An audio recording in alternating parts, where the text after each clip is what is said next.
Welcome to the Starfighter Podcast.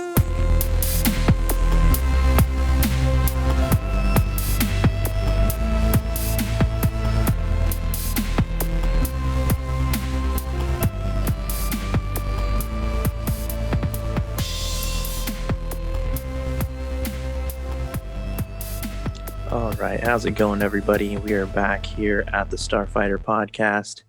It's Jake and Dom, your co-hosts for the day, as always. I want to start with a little announcement. We want to dedicate our song today to my big brother Elijah.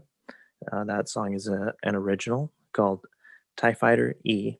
So that song's for him. And I just want to say a quick thank you to all the friends, amazing friends out there who have shown their love and support this past couple weeks. And yeah, really appreciate it. And we've got a great episode for you today. So let's get into our show. Jake, how are you doing? Oh, doing all right. Not too bad. Pretty good week so far. Just dealing with these puppies. We got 15 of them right now. I was running a little bit late because just trying to clean up after all of them. And I was cleaning up after one, right? And I turn around and one's just laying on the ground and his sibling comes over and just takes a dump directly on his head. No. Directly. And the one is just laying there, like, could care less. So I had to give him a quick bath and everything. But other than that, yeah, not too bad. I feel like that's a pretty good intro for our show today. Yeah, for sure. Clip that. Start with something exciting. But yeah, my wife and I, we know how that goes because we had a litter one year that we raised for a little bit. But all right, we're here today to talk about WandaVision. And before that, we just ask our listeners and our viewers, please give us a like and comment and subscribe if you're not already, because maybe you'll get more puppy stories just like that. So, yeah. All right, let's get into it. We're talking about WandaVision. It's finally here, and we're breaking down episodes 1 and 2. So let's get right into it, Jake. Let's start with just our initial thoughts on the show as a whole, and I guess I'll start by saying that I really enjoyed it. I don't know about you. I guess we'll find out in a second. But growing up, like my mom and like some of my older siblings, they had some of these old sitcoms on like the reruns for like I Love Lucy, especially, and so I came to appreciate shows just like that, and I feel like in that sense they really nailed this, with really capturing the same feel and vibes that you get from those older shows. And I think it was really cool. I think it's um, almost a fresh take, even though it's not completely original, but bringing that back, I thought was really cool. And one thing that you'll notice, and for our viewers and listeners, we're going to be breaking this down, and there's going to be a lot of things that you may have not picked up on. So that's a big part of this show, is that there's a lot of kind of like fluffy and really lighthearted stuff, but everything means something. There's so many hints and callbacks to different things with these different lines and stuff. And that's another reason why I really like this show. You really have to pay attention. And it is a mystery that we're trying to unravel. But I really enjoy it so far, these first 2 episodes. What do you think, Jake? Yeah, for sure. When this show was first announced, I was really high on it, particularly because they were bringing Vision back, who I thought was such a cool character. Definitely one of my favorites. And excited to watch these episodes because this is the first Marvel content we've got since July 2nd of 2019. I mean, that's crazy. So it's been so long, and I think they definitely held up. Unlike you, I'm definitely not a fan of old sitcoms or even fond of them in any sort of way. I kind of hate them, but this held true in a lot of good ways to those original sitcoms. But I also found it funny. It's kind of cheesy, which is what it's going for, but I think it's still really enjoyable to watch. So it kind of had a little bit of everything, like you said. It's a mystery, kind of a thriller, some creepy moments, but still based around a sitcom. So I thought it was really good. Second episode probably even better than the first one, and we'll just see how they go from here. But it's looking good so far. Yeah, what do you think that they did in particular that held your attention? Because I feel like when I was watching it, um, there's going to be an audience that's just not it's just not going to work for them. I feel like even though it is, I do believe it's going to progression into a more modern day TV series, but there's still going to be, you know, these sitcom vibes. What like really held your attention? I think it definitely had the same vibe, but I don't find those like old shows humorous, but this one was definitely good. Like as far as the script, but also especially Paul Bettany and Catherine Hahn has been amazing in the two episodes. Just she's hilarious in everything she's in. So I think the acting was superb in both episodes by all the characters. Um, Never been a huge Elizabeth Olsen fan. I don't think they give her character too much personality. They definitely have more of her personality in this show compared to past movies. Um, but I think just all around the production and everything turned out a great show. Yeah, I agree. I agree. Um, and I like Elizabeth Olsen. I think she's been doing better actually, and I feel like the chemistry is definitely there between the two of them, and is getting better. Yeah. So let's get into the introduction to the show WandaVision and the introduction to the characters right out of the gate. We've got the the intro song, but then um, this first scene about the plate hits Vision's head, and I don't know if you caught this, but he's like he says something like "my wife and her flying saucers," and she says "my Hmm. husband and his indestructible head," and this is a Right. callback. This is a callback to Thanos, in a sense, pulling that stone out of Vision's head. Did you catch that? I did catch that. Yeah, she had to destroy his head too because Yeah, looped back yeah. around. And So so obviously it's like not. kind of winking at the audience like it's not so indestructible, right? Yeah, exactly. And they have so many good callbacks like this. Yeah, just a little bit later when Catherine Hahn's character comes in to make the food, she's like, "Oh, this menu can be done in a snap." Like just stuff like that, calling back to specifically the Avengers, but also their other movies. I think there was a lot of good callbacks like that. Yeah, let's talk about her next. Let's talk about the character of Agnes and how she's introduced. Um, how did you like her character? I think she's hilarious to start. Think we can definitely see in these first few episodes there's something interesting going on with her. Uh, she has she acts a lot different than the other residents of the town. She has a lot more personality, and she just does these little things that kind of creep you out.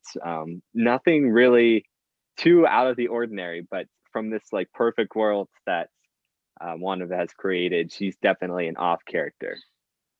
Yeah, doesn't it feel like she knows more than what she's giving off sometimes, or what she tries Yeah, to give off? she definitely has weird things. She has some weird interactions with other residents, like the mailman, um, the lady, I forget her name off the top of my head right now, but in the second episodes.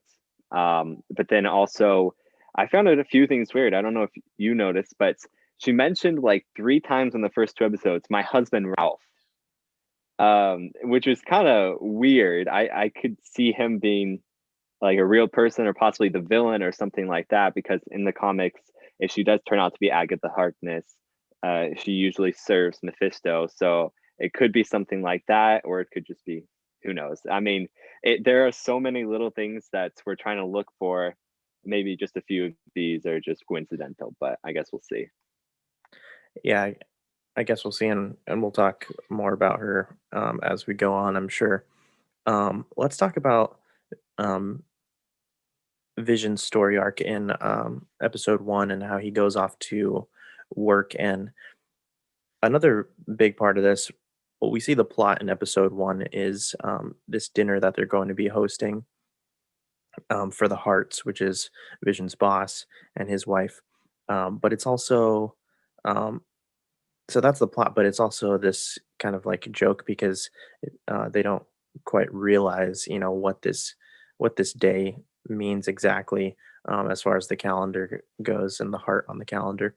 Um, but we also see that Wanda and Vision are both they're kind of struggling to really fit in, and also they don't have all the answers that would be just like normal answers. Something's clearly wrong as far as like how they got there and what they're doing exactly. And we see that with Vision at work. Did you want to talk about that a little bit, Jake?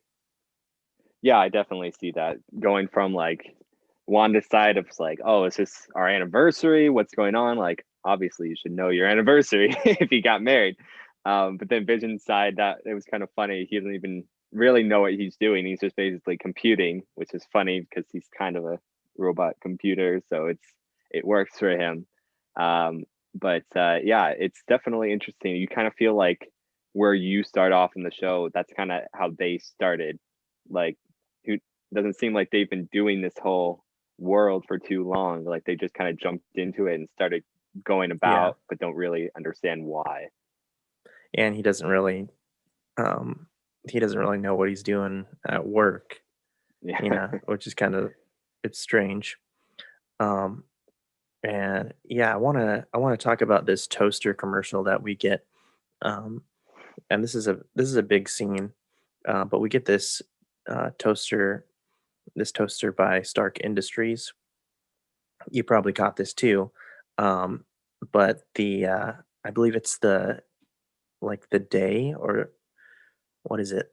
The numbers on the toaster refer to um, the day of Wanda and her brother Pietro's parents' death, and um, and there's kind of like that creepy little tick tick, and that's kind of like also referring to how Tony Stark had a hand in their parents' death, with the weapons that he supplied. Yeah, I thought that was very cool. It definitely applies to that. I did like how like when he pressed the toaster lever down, that it was like the repulsor sound. That was cool.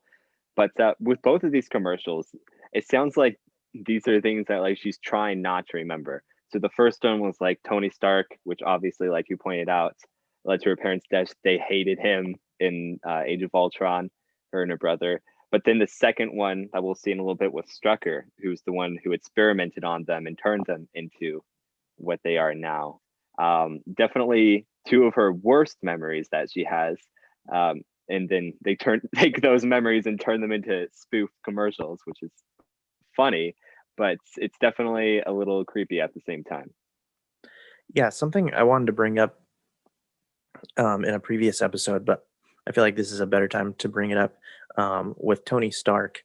I feel like there's this parallel between with him and Wanda and Vision, because you can kind of like say, and I think we're starting to see this. I think we're going to see it more, but you can say that Tony Stark obviously created Vision as far as Jarvis, and then Vision comes to life later on. But you can also say that the Wanda Maximoff that we see, um, that Tony Stark in a way helped create her as well, because um, her powers started to evolve and kind of centered around some of this anger that she was carrying for Tony Stark. You know what I'm saying? Yeah, for sure. That's definitely interesting thought there. Yeah, it's interesting how he'll have to kind of play into that. We've seen like a couple Stark things in here, Yeah. which I mean, she was at his funeral. Seems like she's made her peace, but definitely Right. some bad memories there still. Yeah, definitely. All right, and then let's move on to the dinner. Let's talk about that, Jake. Um, why don't you go ahead? Things that you noticed. Uh, Dinner was good. I mean, we have a few funny jokes in here about Sokovia and everything like that, which was good. Good callbacks. But then, yeah, as it gets done, One interesting part was that Agnes keeps popping in all over the place, which is kind of weird. Again, her strange character. But just for the show to completely flip from a sitcom to what is going on when Mr. Hart starts choking, right? So it came right after his wife started asking all these questions, which clearly made Wanda uncomfortable. So from what I was thinking, it's like, did she make him choke to like distract them to stop? Because she definitely didn't want to answer this question because she doesn't know the answers to them. But it was just kind of weird how his wife was just freaking out, like, but in a weird, crappy, creepy way. And they just stood there like they were so confused. And then she kind of like flips the switch in her head again and is like back on track with this world that they're living in. Like she's almost breaking out of it. So it kind of seems like that from the first episode and the second, um, especially with Jimmy Woo's asking her like, "Who's doing this to you?" That scene really made it feel like she's not the one in control, which is a little contrary to like the House of M arc, which is this is loosely based off of. It is her world. She does have the power over it, but there's definitely something else going on here. Yeah, and to that point about Mr. Hart choking, you also see like their interaction, but then just like the way that the camera kind of like um, focuses in on her, and then also like the dialogue almost changes a little bit to like that older era to what I mean, like as far as how she talks, she says Vision help him, and it's very much like a different, yeah, it's a short sentence, but it's very much different than this more classy dialogue that they were doing before that. Yeah, for sure. And just the whole sound of it too. I mean, you're kind of a more music guy. I don't know the correct terms, but you can clearly whatever the speakers are in the sound equipment that they would use in the past, that's how it sounded throughout this entire episode, like the low bass or whatever like that. But then Right. during that moment, it definitely switches over. But then, like I said, it just kind of flips back in a quick second, whether she's trying to put things back on track or it's something embedded in her at the time, something like that, I guess. Yeah, and you make a good point about her being in control to an extent, and so we'll kind of use that as our segue into um, after dinner finishes up. Obviously, Vision helps Mr. Hart. They kind of take off, um, and everything's fine. For the show, everything's fine. They sit down. Wanda and Vision sit down. They decide that's going to be their anniversary, and Wanda makes them some rings. It starts to pan out, and we see that there's this person that's behind the TV monitor. We also see on the desk that there's a book with a sword emblem. And so, did you already know some of this backstory about Sword? You probably did. I do. Yeah, I kind of did my research after Spider-Man Far From Home about who they are. Don't quiz me on what SWORD stands for, but has to do with the more cosmic and interterrestrial side of Shield. For those who don't know, am I right? Am I right on track? Right? Yeah, I actually have it here. Let's see.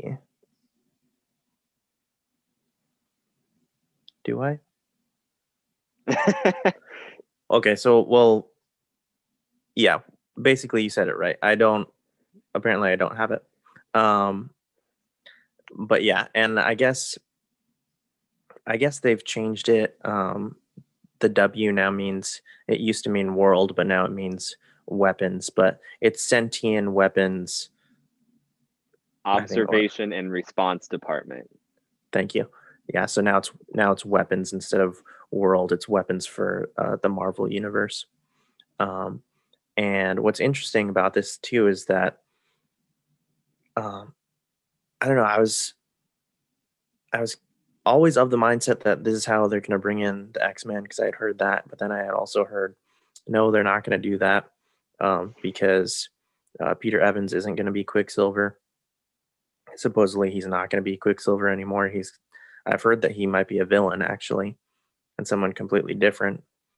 But we'll That'd see. be cool. But what's interesting is that obviously, um, the House of M series has to do with the X-Men, has to do with X-Men quite a bit, and then also the Sword organization also has to do with the X-Men. Some of the X-Men are members of this team, and they are like a um, a counterpart of Shield. So they're not necessarily, or they're not a like a bad organization.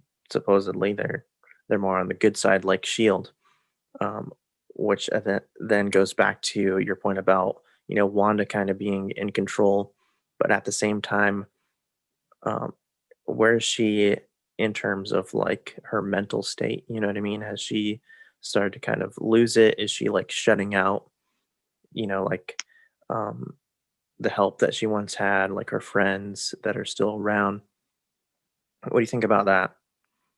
Yeah, it's interesting because I mean, I think even in the MCU, not going off the comics, she definitely has untapped potential, and I think we could all agree that she does have the power to do all of this on her own.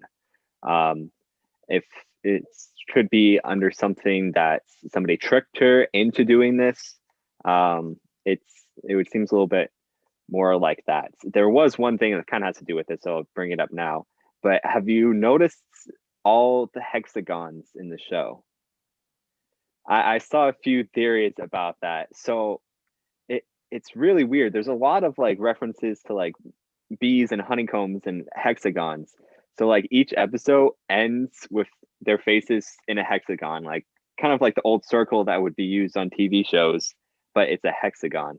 And then as the second episode starts, the intro cartoon, there's six stars around the moon that form a hexagon shape. And then obviously like the beekeeper at the end, like obviously bees and honeycombs and everything like that. So I don't know. AIM? There's yeah, in like a lot of people says like an AIM reference and stuff, which makes sense. But then he also had the sword logo. But anyways, I've seen a lot of speculation onto what all the hexagons mean. Obviously, she is Scarlet Witch.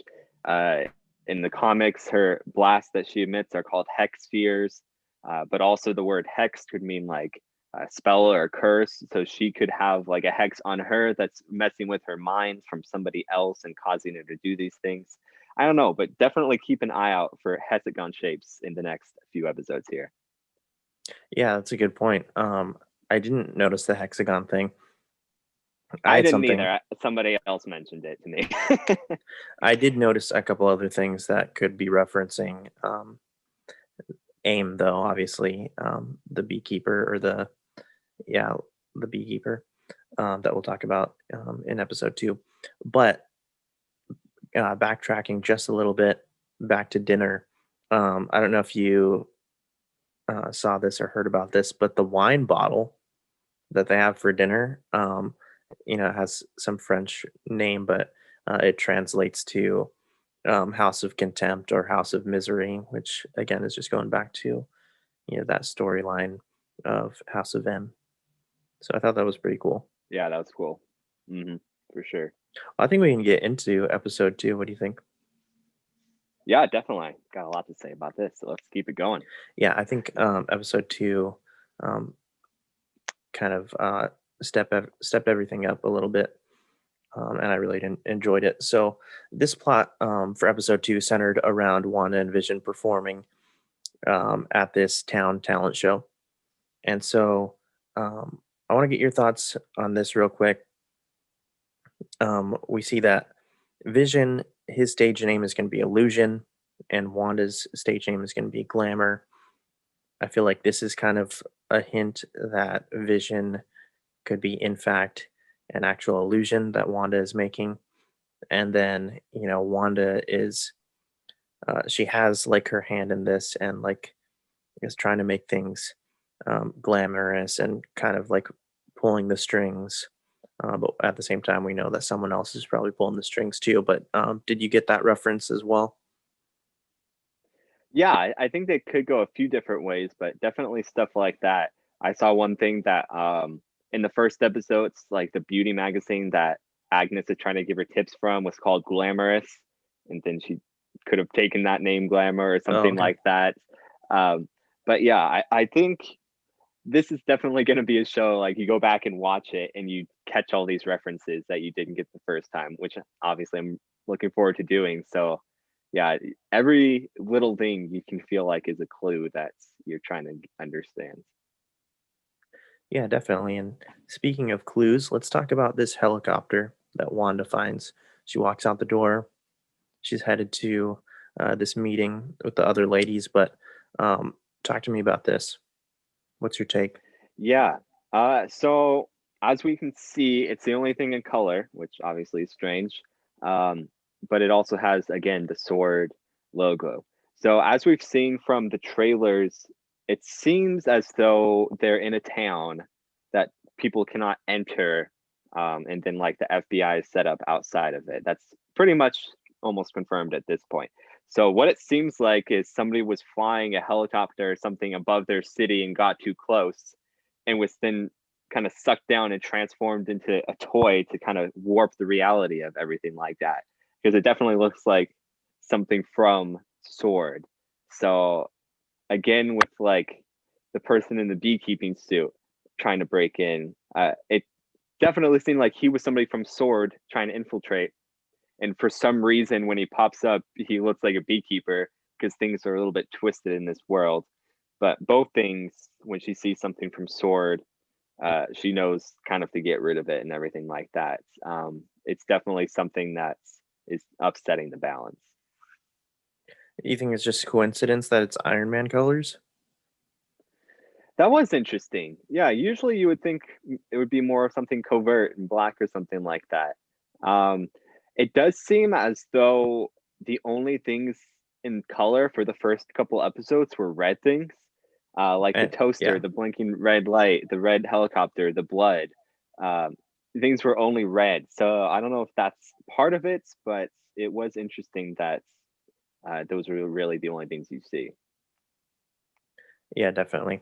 And then of course we get Agnes. She comes by with the bunny.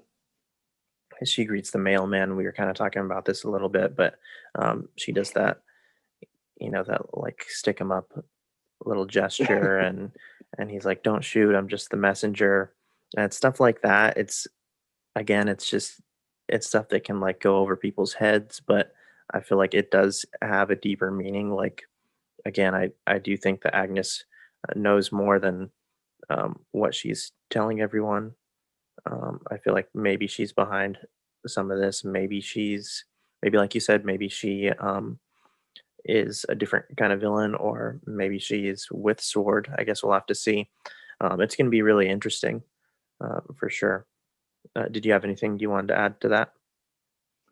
No, yeah, I definitely agree with what you're saying because you kind of just have to think, where did these people come from? Like, there's not that many. I mean, what have we seen? Maybe close to 10 different people in this town.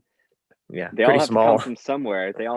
Yeah, they all have their own lives. As obviously, Agnes's character is her own person. She's had a past life, definitely from just the way she acts.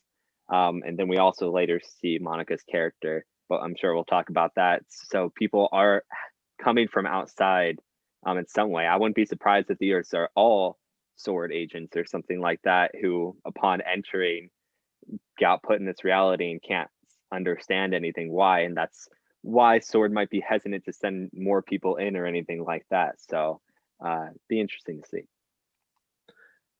But I guess let me ask you: Do you, I'm I'm almost thinking that Sword is actually made to look like they're the villain here, but that they're actually um, the good guys, and that Wanda is progressing towards being a villain, which we know that she is Yeah, in some of the comics.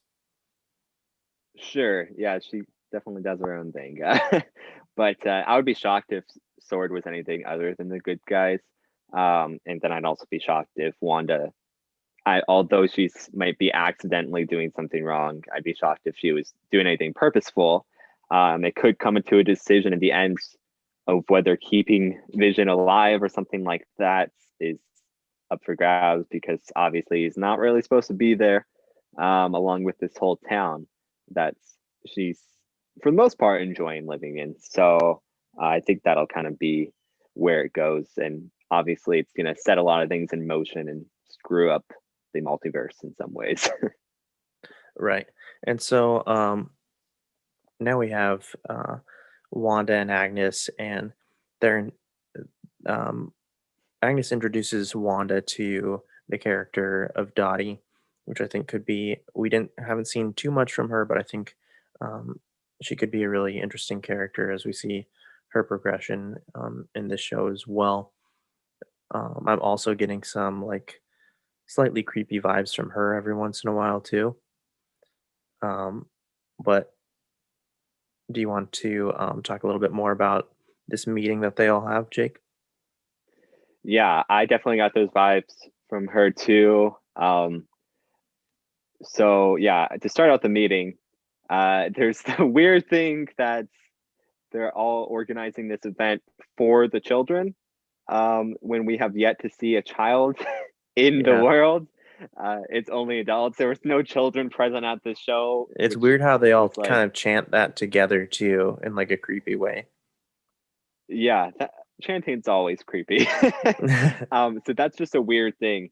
I've seen a lot of things, going back to, again, the comics, where Agnes and Mephisto sort of push Wanda and trick her into having children, which they in turn try to steal the power of her kids. So it definitely could be something like that, as we see in the end of the episodes, for the children. So, but yeah, Dottie's definitely an interesting character. Doesn't really act like everybody else again, um, other than her kind of being a jerk. Uh, we have another glitch in the system, basically, like we did last episode, where something from the outside sort of gets in with Jimmy Woo on the radio there.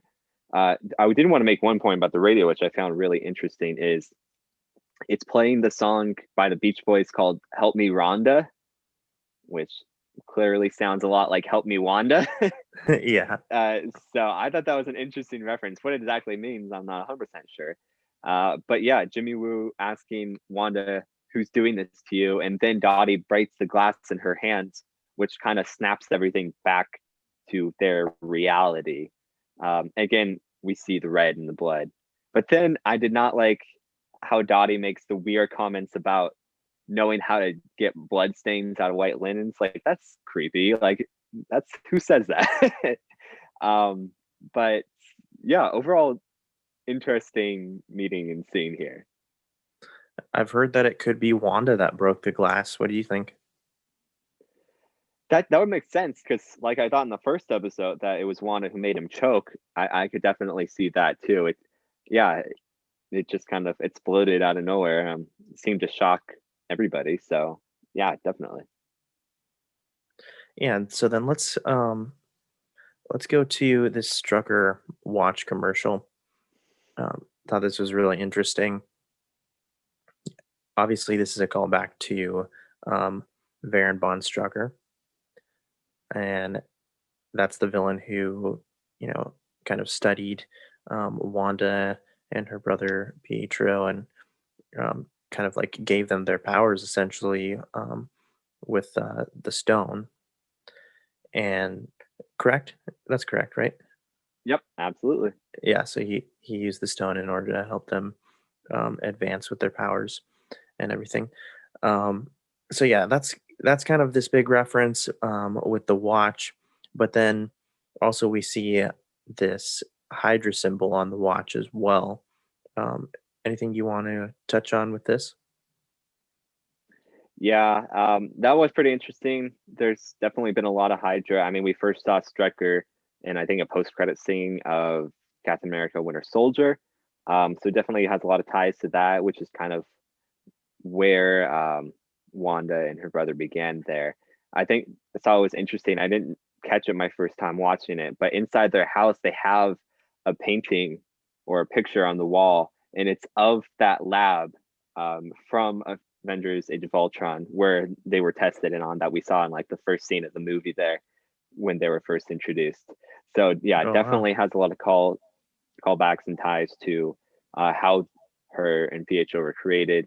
I would still love to see Pietro in this, whether he's played by, I forget the name of his original actor in Age of Ultron, or by Evan Peters.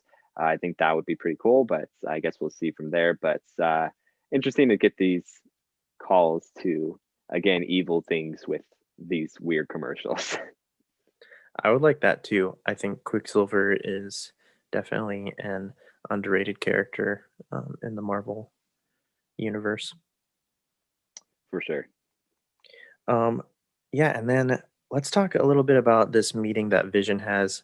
I do want to point out, I just thought it was, kind of funny about, that whole thing about how, guys don't ever gossip, and then Vision goes to this like neighborhood watch meeting, and that's all that they're doing. They're not even talking about business or anything. I thought it was kind of funny.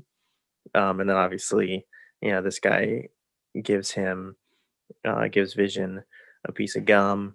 And he swallows it, and it like clogs up his jams up his gears a little bit, and then now he's acting like he's drunk or something like that. Um, and then we finally get to the talent show with the two of them. And how do you enjoy this scene about the talent show and their performance? Oh, it was stupid, but I mean, it was hilarious. Like, I thought Paul Bettany, I mean, he's done so good so far. Um, being an android like Vision, I mean, he doesn't give too much room for emotion in his performance.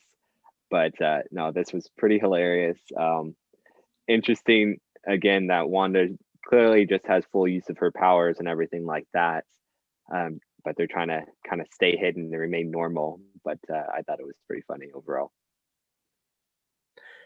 Yeah, me too. And then I didn't really expect that. Well, I guess I sort of did. At first, you think that Dottie's going to be upset, but then they're making everyone laugh, and so obviously when they're headed out, Wanda fixes Vision, and then they're trying to like kind of escape from the crowd and everything, but Dottie's pleased with their performance, and everyone really likes them, so kind of get a pat on the back from Yeah, everyone. I did find one interesting thing that I didn't notice was his boss Arthur Hart was missing. He's gone. He's not in this entire episode, which is very strange because his wife was there. She was sitting next to Agnes, and Oh, as far as we know, these are all the people that live in the town. Every single one of them were there. He seems to be gone. So that seemed a little creepy once I kind of recognized that. it's a good That's point. I didn't it's a little catch that. weird. You think maybe Yeah. like one of the sword um, agents took him or something like that? Um. So what I'm thinking, going off of the trailer, again we see here introduced the character of Geraldine, I believe her name was, who is Monica Rambeau, Right, right. from Captain Marvel. I'm still not sure. I don't think anybody knows whether she has her powers yet, because she kind of does become another Captain Marvel. But we have seen in the trailer for WandaVision that Monica's character, like all the other characters, kind of feel something's wrong, and she doesn't really know who she is anymore or why she's there. And then we see what appears to be somebody, maybe Wanda, shooting her out of the town. Right? You remember that scene from the trailer? So No, not off the top of my head. yeah, I think it could be next episode because it looks like they're moving into the 70s. And in that scene, Monica had like her afro and everything like that, so real 70s vibe. So I believe that scene could be coming in the next episode where she gets shot out because maybe Wanda knows something's wrong with her because she probably is working with Sword at this point. So what I'm thinking is, did she get rid of Mr. Hart or anything like that? And who's next? Like somebody must have gotten rid of him. I don't know why he wouldn't be appearing anymore. I found that pretty weird, but yeah, Yeah. something's definitely going on. I'd say Definitely. either her or Agnes taking people out if they're Oh, maybe. not going along with the system. Maybe not just killing them, but maybe just shooting them out of the town. Right. So now we come back home where Wanda and Vision, um, you know, kind of just talking about their day, wrapping up the day. And we see that, they both realize that Wanda's, you know, miraculously pregnant. And she's like, is this really happening? Vision's like, um, yeah, it's really happening. And then they hear this noise coming from outside, and we see this beekeeper come out of the manhole from underground. And again, I wanted to touch on this a little bit more, even though we've talked about it. But um, yeah, it is possibly hinting at AIM, and that organization with the beekeepers, and that might make sense too because I guess in the comics, Baron von Strucker is like the creator of AIM, so it's Yeah, possible. it's interesting because I They don't might be know if doing something different though. They might be like combining, Marvel with the movies and stuff. They change things up, so they might be doing some kind of yeah, hybrid with Sword or something. yeah. So I mean, AIM and Sword could be working together. Who knows? But yeah, it's definitely. We should have mentioned the first time around. Kind of forgot when we were talking about the helicopter. Like, if you listen closely during that time, you can hear the helicopter blades whirling, and then like a crash. But then she goes outside and it's a tiny little toy, right? But there's definitely like these bangs that keep happening. I don't know if it's just like her alarm system going off or something, but um, I mean, it was just a guy coming out of a manhole. There was really no need for like this huge bang or something like that, right? So it's something weird that she knows what's up when something like this happens, and pretty creepy there at the end. Yeah, and so obviously, um, the guy with the beekeeper outfit or hazmat suit, whatever you want to call it, has the sword emblem on his back as well. And Wanda's upset or freaked out about it, and she just says no. And then we see that everything rewinds back to the moment where they realize that she's pregnant, and they kind of have this moment, and Vision just reassures her that yeah, this is happening. They kiss, and then we hear over the speaker that same message, Wanda, who's doing this to you. And that's kind of how we close out episode 2. Did you have anything you wanted to bring up? No, I think that was pretty well covered. It's yeah, I'll be looking forward to seeing what they do next week. I'm glad of how they did uh like the whole black and white vibe and everything like that. I'm glad they didn't try to drag it on through like half the season or Oh anything yeah, like because that. things I feel go like they're to color moving. at the end. I should have mentioned that. Yeah. Yeah, so it turns to color. I feel like things are actually moving pretty quickly, kind of going through the decades. I feel like those first two episodes were like early and late 60s, and they're definitely moving into the 70s probably. Right. But if we do like 70s, 80s, 90s, zeros and tens, and I mean, that'll be like 6, 7 episodes and then a few at the end for current time if that's how they decide to do it. But no, it's definitely cool how they're progressing and everything like that. And again, yeah, I just liked how they done everything so far. It's been great. Yeah, me too. It's exciting. I think we're gonna maybe do a video on episode 3 in a few days coming up. So that'll be good. Any other closing thoughts before we wrap things up, Jake? Because I think we covered quite a bit. Yeah, I just maybe make some predictions. I Yeah. definitely do see a whole Agatha Harkness Mephisto angle. Like I was talking to you a couple days ago about it, though. It's as far as the MCU, it's been very sciency about it. So I think their characters will be very different. I could see, since we know that Doctor Strange does get involved in this whole ordeal, I could see somebody like Mephisto or Agatha being more of a sorcerer type like him rather than their kind of origins. We have seen some instances of different dimensions, like in Agents of Shields, a place called the Hell Dimension, which possibly Mephisto could be from, sort of like a Dormammu type where he draws power from his own dimension and everything like that.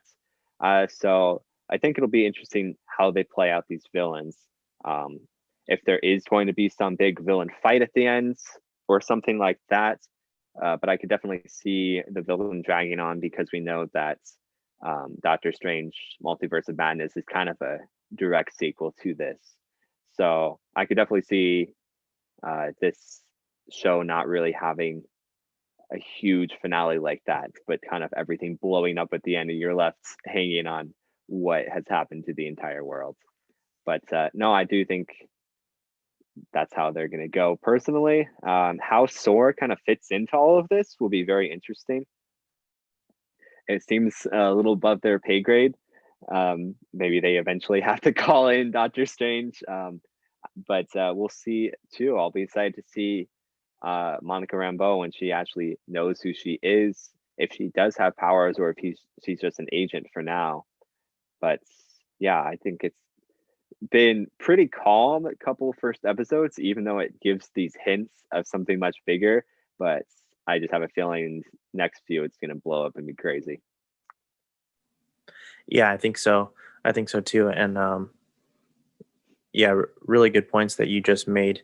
Um, I watch a few different podcasts, and um, some fairly big personalities that they actually have gotten like an early screening before the show dropped. A couple days before that, they got an early screening of the first 3 episodes, and so I've heard that episode 3 does pick up quite a bit and is definitely really good. So looking forward to it. I don't have too many predictions right now. Everything that you said would definitely make sense, and yeah, I definitely think that we're gonna really see more from Sword, and kind of a little bit more about you know how much is Wanda in control. Again, what's her mental state right now? Um, because I'm thinking it's not good. I'm thinking it's not good, and that also there is someone else um, pulling the strings, and maybe it's just like multiple uh different people, and again maybe there is some kind of hybrid there that Marvel's trying to do with AIM and with Sword, but because we've gotten a lot of hints with that with Strucker and with the Beekeeper, and then obviously the Sword agent or whoever's behind the monitor. So going to learn a lot more about that. Definitely Yeah, for enjoying the yeah, definitely enjoying the show yeah, so for sure. far. Yeah, I think it's going to get crazy. I mean, I feel like we've seen almost all of what was in the trailers. I think the trailers was pretty much the first 3 episodes, right? Yeah, I Maybe think a so few too. clips and scenes from like a Halloween scene or something like that from later episode. But I feel like it's going to get crazy. I mean, if they really do go through the decades more, I mean, then we'll get to see like their kids grow up and everything. We saw nothing but them as babies in the trailer. So we'll definitely be able to see Speed and Wiccan. I'm guessing at some point if it kind of keeps going towards modern day, um, and just get to see their powers and everything. I think it'll be really cool how that works out. Yeah, totally. Well, I think that might just wrap it up. Jake, what do you think? Yeah, I mean, who knows? Like the trailer said, we don't know what to expect, right? Yeah, um, it is going to be crazy for sure. I feel like eh, another on the other hand, like it is a PG show, so I don't know, but it doesn't feel like they necessarily have their hands tied or anything. Like I do think that they are gonna, really push it and really um, still bring in their audience. And obviously, For like we sure. mentioned Yeah. earlier on, like um, the whole like sitcom feel isn't for everybody, but the mystery is definitely there, and like I feel like that's what really holds people's attention, is that they want to figure it all out, and that it's this thing that's constantly evolving and changing, and that you're going to get more and more answers to come. Yeah. I personally was hooked from the beginning. I could definitely see why somebody wouldn't be if they just don't like that style or that kind of humor. But yeah, it's definitely one you're going to want to stick with because it's going to definitely change in every sort of way of what even kind of a show it is. So yeah, definitely stick with it because it's going to get awesome. Absolutely. Well, I think that's going to do it for our episode today. Our spoiler breakdown of WandaVision episodes 1 and 2. And we will be back soon to give you a spoiler breakdown and review episode 3. So we thank our co host Jake, and I'm your other co host Dom. We appreciate all of our viewers, all of our listeners, Spotify, YouTube, Apple Podcasts, whatever it may be. Continue to give us a like, leave a comment how you're enjoying WandaVision, um, things maybe that we missed on the show. Drop them down there and give us a subscribe. Really appreciate it. This is the Starfighter Podcast. We're signing out, and we will see you next time. Until next time.